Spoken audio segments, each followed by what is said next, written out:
तू इकडे नाही या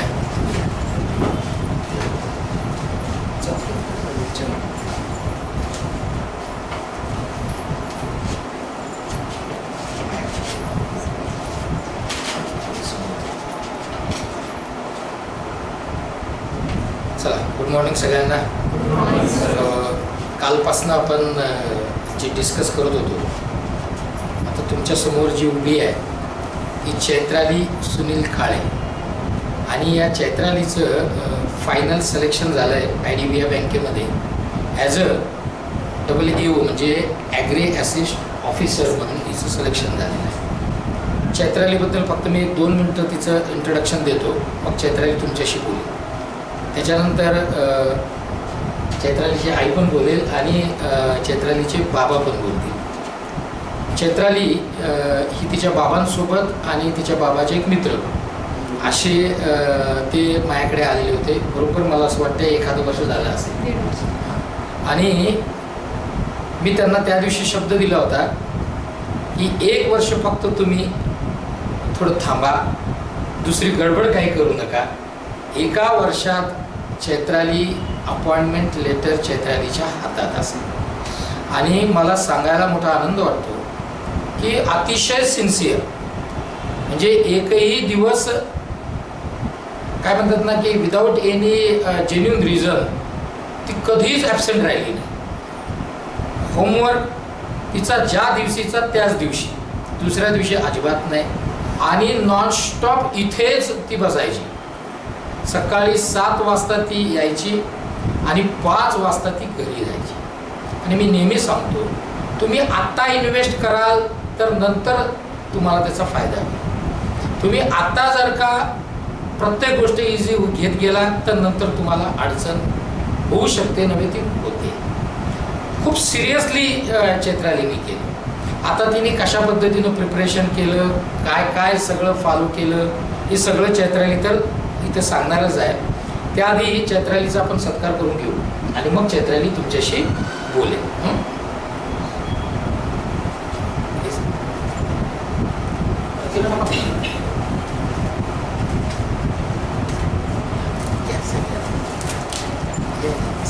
या तुम्ही.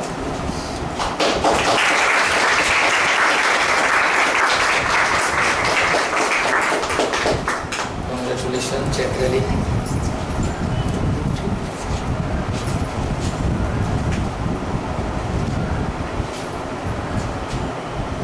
चैत्राली बोलेल तुमच्याशी. मी चैत्राली सुनील काळे, तुम्ही सगळे ओळखताच मला. 1.5 वर्ष आधी मी क्लासला आले होते, कारण की माझं MSc ला ॲडमिशन नव्हतं झालं. मग काय करायचं म्हणून जनरल बँकिंग, कारण की बाबांचं फायनान्शियल बॅकग्राऊंड होतं फायनान्समध्येच, म्हणून माझी इच्छा होती की मी बँकिंग किंवा इन्शुरन्समध्ये जावं.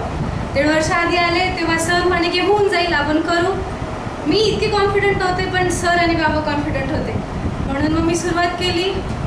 मी तेव्हा एसओचा फॉर्म भरला होता, कारण की माझं ॲग्रिकल्चरचं बॅकग्राऊंड आहे. सुरुवात झाली, सरांचे लेक्चर्स फॉलो करणं सुरू झाले. कंपल्सरी होमवर्क करणं, कारण की सर करून घ्यायचे. होमवर्क करून यावंच लागत होता, ऑप्शन नाही तर घरी फोन जायचं. होमवर्क कंटिन्यू करायचे. 2.5 महिन्यानंतर एसओची प्रिलिम्स दिली आणि अपेक्षा नसतानाही ती क्लिअर झाली. चांगलं होतं म्हणून कॉन्फिडन्स आला की बाबा होत आहे म्हणजे पुढे होईल. पुढे कंटिन्यू केलं. 3 मेन्स माझी निघली नाही, पण एक फ्लो चालू झाला. सरांचं म्हणणं होतं की आता आपण जातोय पुढे प्री मेन्स इंटरव्ह्यू चालू झालं. शेड्यूल फिक्स करणं माझ्यासाठी अवघड होतं, टाईम मॅनेज कसा करायचा. ती तक्रार घेऊन पण मी सरांकडे गेले. सरांनी मला एक शेड्यूल बनवून दिला की ह्या पद्धतीने तू ह्या सब्जेक्ट्सचा फॉलो कर. परत त्यांनी शेड्यूल बनवून दिलं. मी सब्जेक्ट्स फॉलो केले, कारण की मला करायचं होतं. एक प्रिलिम क्लिअर झाल्यानंतर ना इच्छा असते की आता होतं आहे तर मला करायचं आहे. मग काही इंटरव्ह्यू झाले, काही एक्झाम्सचे मी मेन्स दिले. पहिले 2-3 फेलियर नंतर मला वाईट वाटलं, पण IDBI बँकेचे रिझल्ट जवळ येता सरांनी मग सुरुवात केली की आता करायचं म्हणजे करायचं. आणि माझी इच्छा होती, मग मी अभ्यासाला एकदम डेडिकेटेड शेड्यूल फॉलो केला. सकाळी 7 संध्याकाळी 5पर्यंत subjects reasoning, quant, English, current affair मला अवघड जायचा. ॲग्री माझं बॅकग्राऊंड असल्यामुळे मला फक्त रिव्हिजन करावं लागली. दिलेले PDFs 50-50 क्वेश्चन्सचे रेग्युलर कंप्लीट केले. की ते क्रॉस चेक करून घेणं, सिन्सिअरली करणं महत्त्वाचं आहे. ते झालं की ते केलं की एक आपला पाया फाउंडेशन फिक्स होतो. आणि मी ते केलं, हळूहळू होत गेलं आणि आज आहे मी सरांसोबत इथे. आय थिंक बाबा, मम्मी, सर सगळ्यांना माझा अभिमान असेल आणि मला छान वाटतंय. सचिन सर पण समोरून बघताय. आय होप सगळे माझ्यावर प्राऊड आहेत.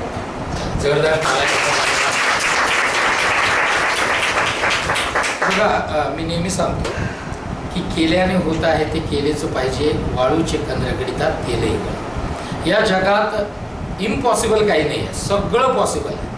पण ते आपल्याला ठरवावं लागेल की मला करायचं आहे. आणि बघा, मी परत तुम्हाला तेच सांगतोय की आजचा दिवस महत्त्वाचा आहे. तो वाया जाता कामा नये, कारण तो पुन्हा आपल्या आयुष्यात येणार नाही हे तुम्ही लक्षात ठेवा. तो येईल पण तो 2026चा असेल, तो 25चा नाही आहे. त्यामुळे दिवस एकदा का सुरुवात झाली ना तर तो युटिलाइजच झाला पाहिजे, तो वेस्ट नकोच जायला, है ना. तर अशी चैत्राली, तिचं फायनल सिलेक्शन झालं आहे. 24 तारखेपासून 25ला तिचं ट्रेनिंग आहे. आणि ती मला वाटतं ट्रेनिंग 10-12 दिवसाचं ट्रेनिंग झाल्यानंतर ती जॉईन होणार आहे. पण मला नक्की आशा आहे, आशा म्हणण्यापेक्षा मी कॉन्फिडंट आहे की चैत्राली अजून खूप पुढे जाणार आहे ना. आणि ही चैत्राली म्हणजे फक्त एकटी चैत्राली नाही आहे. ही चैत्राली म्हणजे चैत्रालीच्या रूपात मी तुम्हाला सगळ्यांना बघतोय इथे आज, की तुम्ही सगळे होऊ शकता. फक्त चैत्रालीने ज्या पद्धतीनं डेडिकेशन्स, पेशन्स, कॉन्फिडंट, पॉझिटिव्ह हे सगळं राहून तिने जे केलं ते तुम्हाला करावं लागेल त्या पद्धतीनं, ठीक आहे ना. मी नंतर चैत्रालीचे बाबा जे तिच्या बाबतीत खूप कॉन्फिडंट होते आणि खूप सपोर्ट त्यांचा मला वेळोवेळी जाणवत होता. आमचं नेहमी बोलणं व्हायचं, आणि असं मी काळेसाहेबसुद्धा इथे 1-2 शब्द बोलतील. गुड मॉर्निंग सगळ्यांना. मी LIC सारख्या संस्थेमध्ये काम करतो आहे. LIC म्हणजे एक बिगेस्ट फायनान्शियल इन्स्टिट्यूट आहे आणि इथं बऱ्याचशा मुली दिसतात मला. कारण सेक्युलर जॉब जर पाहिजे असेल तर बँक आणि इन्शुरन्स सेक्टर आपण निवडतो. आणि तो बेस माझ्या पक्का डोक्यात होता की आपली मुलगी जॉब करताना कुठंतरी एखाद्या सेक्युलर संस्थेमध्ये नोकरी तिने करावी. MSc ॲग्री करण्याची तिची खूप इच्छा होती, कारण तिचा मोठा भाऊ MSc ॲग्री, त्याने MBA गोल्ड मेडलिस्ट आहे. अपेक्षा तिची ती होती की मी भावाप्रमाणे पुढे जावं. तो ॲग्रिकल्चरला रिलेटेड शिकतो. तिची वहिनीसुद्धा MSc ॲग्री आहे. तर त्याच्यामुळे ॲग्रिकल्चरचं एक आमच्याकडं वारं होतं आणि त्याच्यात तिला ते MSc करण्याच्या डोक्यात खूप होतं आणि त्याच्यात तिने प्रयत्नही केला. 2 मार्काने 2 पॉईंटने तिचं ॲडमिशन होतं. त्याच्यानंतर तिच्या डोक्यात एक बसलं की नाही आता PG सोडून आपण करिअरकडे वळायचं. आणि त्यावेळेस तिचं माझं डिस्कशन झालं की बरं ठीक आहे, तुला करायचं तर मग बँकिंगमध्ये कर. आणि त्यावेळेस विचार करत असताना आम्ही LICमध्ये रिक्रुटमेंट होत होत्या. आम्ही त्यावेळेसही क्लासेसला वगैरे सरांची मदत घेतलेली होती बऱ्याच वेळेस. आपण ज्या लोकांना मार्गदर्शन करण्यासाठी बोलवतो तिथंच आपली मुलगी का शिकू नये हा माझा आग्रह होता. तिने 2-3 ठिकाणी मला घेऊन गेली, 2-3 क्लासेस वगैरे तिने दाखवले पण मला. पण काय पब्लिसिटी मिळाल्याच्या नंतर जो ॲटिट्यूड प्रत्येकाकडे तयार झालेला असतो, ऑनलाईन ऑफलाईन पब्लिसिटी, या गोष्टीकडं न वळता मी तिला एकच सांगितलं की तुला ऑफलाईन क्लास करावं लागते. आणि ते बोर्डे सरांकडे जेव्हा समोरासमोर तिला बसवलं त्यावेळेस तिला लक्षात आलं की नाही, तिला थोडंसं तिची गालमेट चालू होती की इथं करायचं कसं. सॉल वगैरे तिने बघितलं, मुलं वगैरे बघितलं, तिकडचं वातावरण इकडचं वातावरण. पण तिला एक कॉन्फिडन्स आला की नाही इथं 2-3 दिवस केल्यानंतर ट्रायल बेसवर तिला म्हणलं तू कर. त्याच्यानंतर तिला कॉन्फिडन्स आला की नाही सर पप्पा मला इथंच करायचं. आणि मी 1-1.5 वर्षामध्ये तुम्हाला चॅलेंज ॲक्सेप्ट करून दाखवलं. आणि तिने त्याप्रमाणे तिने अभ्यास पण भरपूर केला, नाही असं नाही. त्याच्यासाठी त्यांचं मार्गदर्शन वेळोवेळी मिळालं. बऱ्याच वेळेस तिच्या तक्रारी होत्या किंवा क्लासमध्ये मुली थांबत की मी एकटीच कशी दिवसभर बसतो.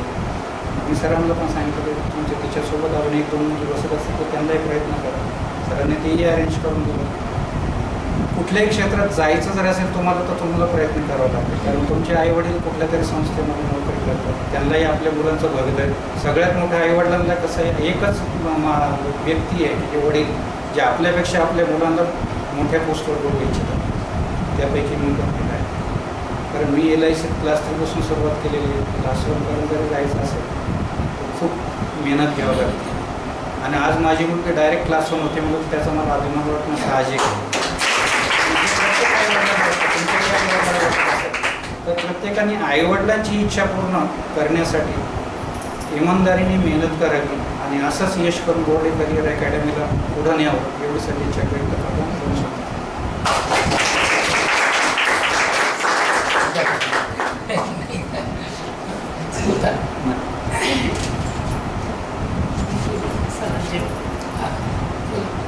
सरांचे आभार मानते. मदत केली आणि सांभाळून घेतली माझ्याची.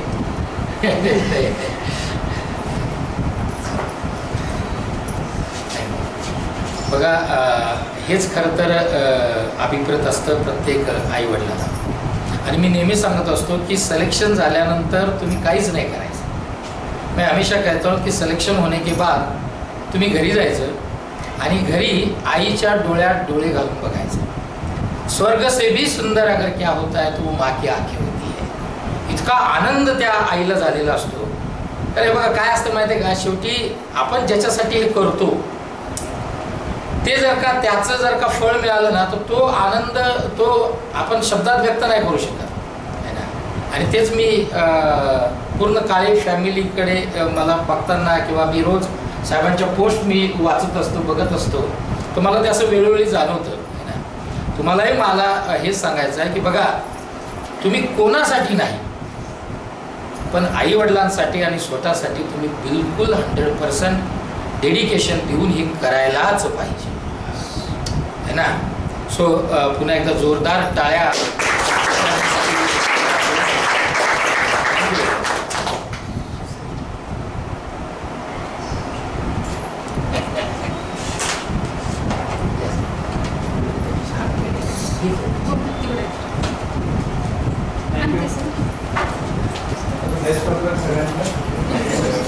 देऊन टाक चैत्र.